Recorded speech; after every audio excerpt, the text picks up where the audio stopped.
Good afternoon. My name is Naung Ludup. I'm Tibetan artist based in London. And it is my great pleasure to be here to be part of this wonderful celebration of Tibetan Day and also His Holiness 90th birthday as well. So first of all, I'm going to sing a song. It's called The Holy Mountain, which had been composed some time ago. I was a collaboration with the British Library for Dongfang or Silk Road Excavation. So I specifically composed this song for this collaboration project. Basically, this song has been composed for the Holy Mountain Kailash. The meaning of this song is called The Holy Mountain, the snow-capped mountain Kailash, an analogy of magically built snow-white stupa, soul mountain of snowland Tibet, offering of milk and yogurt, made 3 times to the grand peak. Prayers for this summit to raise higher into the sky, the god of war for red-faced Tibetans. Thank you.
so ya ya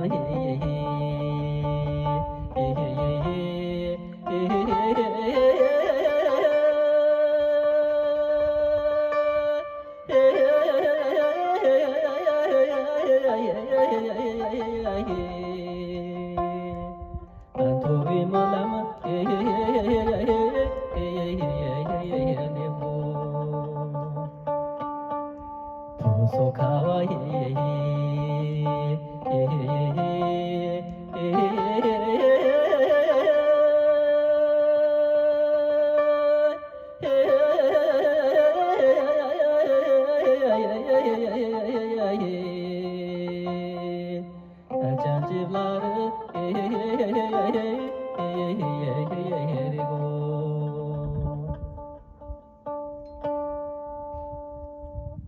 Thank you.